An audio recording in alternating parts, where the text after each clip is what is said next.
बिस्मिल्लाहिर्रहमानिर्रहीम। अस्सलाम वालेकुम स्टूडेंट्स, उम्मीद है आप सब खैरियत से होंगे। आज का जो हमारा टॉपिक है जिस पे हमने डिस्कशन करनी है वो स्टॉक है, जिसे हम शेयर्स भी कहते हैं। तो शेयर्स और स्टॉक हमारे पास डिफरेंट कैटेगरीज के होते हैं, जैसे कि मेनली हम दो इसकी कैटेगरीज को स्टडी करते हैं, जिसमें प्रेफर्ड स्टॉक है, प्रेफर्ड शेयर्स कह लें, और दूसरा आपके पास कॉमन स्टॉक है या कॉमन शेयर्स की बात कर लें आप। तो सबसे पहले हम प्रेफर्ड स्टॉक की बात करते हैं कि प्रेफर्ड स्टॉक होता क्या है। प्रेफर्ड स्टॉक बेसिकली एक ऐसा स्टॉक है जिसमें हम अपने प्रेफर्ड स्टॉक होल्डर से प्रॉमिस करते हैं एक फ़िक्स डिविडेंड के हवाले से।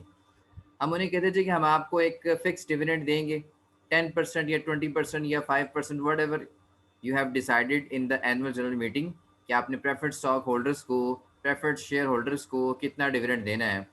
यानी कि इनका नाम से ही जाहिर हो रहा है कि इनको प्रेफरेंस दी जाती है। अब ये प्रेफरेंस किसके ऊपर दी जाती है?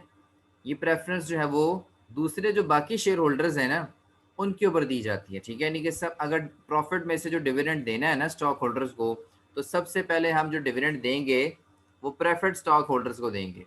ठीक है, उसके बाद में हम डिविडेंड किसी और को देंगे। सबसे पहले हमने डिविडेंड प्रेफर्ड स्टॉक होल्डर्स को देना है। इनको डिविडेंड जो है वो फिक्स दिया जाता है, इसलिए कंपनी की एक किस्म की ये फिक्स लायबिलिटी है। ठीक है, बॉन्ड होल्डर्स को भी हम फिक्स इंटरेस्ट देते हैं। ठीक है, और अपने प्रेफर्ड स्टॉक होल्डर्स को भी एक फिक्स डिविडेंड हमें देना पड़ता है। तो ये एक किस्म की जो है वो फिक्स लायबिलिटी की शक्ल है। तो बहरहाल ये इक्विटी का पोर्शन है आपका। ठीक है, तो या is a type of stock that promises a fix dividend but at the discretion of the board of directors. ठीक है, नॉर्मली इनको फिक्स डिविडेंड दिया था, लेकिन बोर्ड ऑफ डायरेक्टर्स के डिसीजन के बाद हम देखते हैं कि हमने कितना डिसाइड करना है और कितना इनको देना है। ठीक है, प्रेफर्ड स्टॉक होल्डर्स को प्रेफरेंस दी जाती है किसके ऊपर? कॉमन स्टॉक होल्डर्स पे, in payment of dividend and claim of asset. Payment of dividend के कॉन्सेप्ट को तो हमने पढ़ लिया। Then what is claims on asset? Claim on asset से मुराद ये है कि फॉर एग्जांपल देखें, प्रेफर्ड स्टॉक होल्डर्स ने कंपनी के अंदर इन्वेस्टमेंट की हुई है। अगर कंपनी खसारे का शिकार हो जाती है, कंपनी के हालात ऐसे अच्छे नहीं, कंपनी के माली हालात बहुत ख़राब हो जाते हैं, कंपनी बंद होने पे, शट डाउन आपके ऑपरेशन का हो रहा है, कंपनी बंद होने पे आ रही है, तो उस सूरत में अगर कंपनी जो है बंद होती है, तो कंपनी फिर अपने एसेट्स को डिस्पोज ऑफ करती है। ठीक है, फिर सारे शेयर होल्डर्स, सारे बॉन्ड होल्डर्स इकट्ठे होकर कंपनी के पास आते हैं कि हमारी इन्वेस्टमेंट्स हमें वापस की जाएं।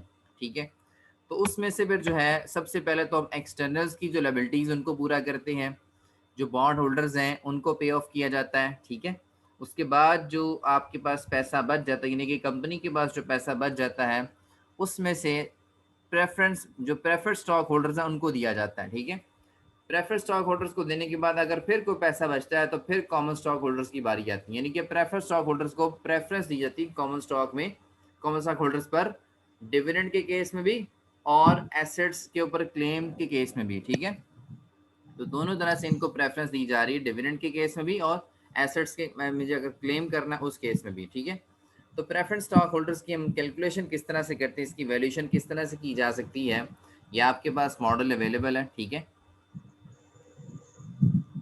ठीक है, इसको आप देख सकते हैं, वही डिविडेंड है, डिविडेंड पी से मुराद है प्रेफरेंस स्टॉक होल्डर्स पे डिविडेंड है। ठीक है, और बाकी वही है जैसे आप पहले पढ़ के आए हैं। ठीक है, बॉन्ड्स में 1/1 + I वाला जो हम पढ़ते थे, ठीक है, 1/1 + KP है। ठीक है, ये वहाँ पहले हमने KD पढ़ा था, अब KP आ गया। ठीक है, मॉडल उसी तरह से ही है आपका। तो यहाँ पे KP हमें गिवन होगा, तो हम पुट करके हम ही निकाल सकते हैं। ये पहले साल का हो गया डिविडेंड, उसकी प्रेजेंट वैल्यू, दूसरे साल के डिविडेंड की प्रेजेंट वैल्यू, इस तरह तीसरे साल के डिविडेंड की प्रेजेंट वैल्यू, इस तरह सोन चलता जा रहा है। ठीक है, तो ये समेशन भी यहाँ पे लिया जा सकता है। या दूसरा तरीका क्या है कि आप अगर एनुटी है, सेम डिविडेंड आपको मिल रहा है हर साल सेम डिविडेंड आपको मिल रहा है, तो आप एनुटी का फैक्टर लगा के, present value interest factor annuity का फैक्टर लगा के इकट्ठी वैल्यू भी इसकी फाइंड आउट कर सकते हैं, बजाय इसके कि आप अलग अलग हर साल की वैल्यू को फाइंड आउट करें। ठीक है जी, तो इसकी वैल्यू को फाइंड करते हैं जी। ये फार्मूला अगर परपेचुटी के हवाले से देखें, अच्छा अगर हम इसको परपेचुटी के कॉन्सेप्ट में देखें, तो ये फॉर्मूला थोड़ा सा हमारा रिड्यूस हो जाता है। डिविडेंड को हम केपी पे डिवाइड कर देंगे तो हमारे पास जो है परपेचुटी के हवाले से वैल्यू इसकी निकल आएगी, जिस तरह से हमने वारंट के केस में भी पढ़ा था। ठीक है, उधर हमारा के डी था, इधर हमारा के पी है। ठीक है, तो डिविडेंड को अगर हम डिवाइड कर दें के पी से मुराद ये कॉस्ट ऑफ प्रेफर्ड स्टॉक है। ठीक है, तो ये हमारे पास, लेट्स टेक एन एग्जांपल के ज़रिए इसको समझने की कोशिश करते हैं कि प्रेफर्ड स्टॉक की वैल्यूएशन हमने किस तरह से करनी है। Stock P S has an 8%, stock P S जो है वो 8% आपको पे कर रहा है, यानी कि 8% से मुराद क्या है, डिविडेंड। अब यहाँ पे इंटरेस्ट की बात नहीं करेंगे, यहाँ पे हम डिविडेंड की बात करेंगे। ठीक है, 100 par value issue outstanding, 100 par value issue outstanding. The appropriate discount rate is 10%, जो डिस्काउंट रेट है, ठीक है, वो 10% है। What is the value of the preferred stock. ठीक है, आपको डिविडेंड भी दिया गया 8%। ठीक है, और 100 पार वैल्यू है, तो पार वैल्यू के ऊपर ही डिविडेंड लिया जाता है। ठीक है, जो आउटस्टैंडिंग वैल्यू है वो 100, जो आपने प्रेफर्ड स्टॉक जो इशू किया हुआ है, जो आउटस्टैंडिंग है, उसकी पार वैल्यू 100 बताई हुई है, और उसके ऊपर जो डिविडेंड पे किया जा रहा है वो 8% है। अप्रोप्रिएट डिस्काउंट रेट आपका 10% है। ठीक है, what is the value of the preferred stock. तो सबसे पहले फार्मूला हमारे पास क्या था, डिविडेंड ओवर केपी। केपी हमें दिया हुआ है, ठीक है, कॉस्ट ऑफ प्रेफर्ड स्टॉक जो उसका डिस्काउंट रेट है वो दिया हुआ है। सबसे पहले हम डिविडेंड को फाइंड आउट करेंगे। हमारे पास पार वैल्यू 100 है, 100 के हम 8% ले लें, ठीक है, तो हमारे पास डिविडेंड आ जाता है। ठीक है, डिविडेंड की कैलकुलेशन के बाद हम फॉर्मूले में पुट कर सकते हैं, डिविडेंड को 8 आया, और जो हमारी कॉस्ट ऑफ प्रेफर्ड स्टॉक का जो डिस्काउंट रेट है वो 10% है, इसको डिवाइड करेंगे, हमारे पास जो है वो प्रेफर्ड स्टॉक की वैल्यू आ जाएगी। ठीक है, तो ये प्रेफर्ड स्टॉक की वैल्यू हमने फाइंड आउट कर ली है।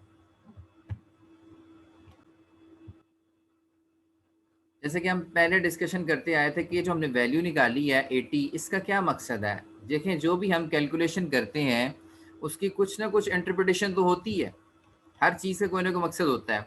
तो अब ये वैल्यू निकालने का क्या मकसद है, ये फॉर एग्जांपल आपके सामने एक प्रपोजल आया है। ठीक है, आपके पास कुछ पैसे हैं और आप किसी कंपनी के अंदर इन्वेस्टमेंट करना चाहते हैं। ठीक है, तो कंपनी ये कहती है आपको कि हम 8% पे करेंगे, अपने 100 जो पार वैल्यू वाला प्रेफर्ड स्टॉक है उसके ऊपर हम 8% डिविडेंड पे करेंगे, और हमारा जो डिस्काउंट रेट है 10% है। ठीक है, और ये फॉर एवर, मतलब परपेचुअल की हम बात कर रहे हैं। ठीक है, परपेचुटी की बात कर रहे हैं, जैसे कि हमने यहाँ पे इसको देखा था फॉर्मूले को।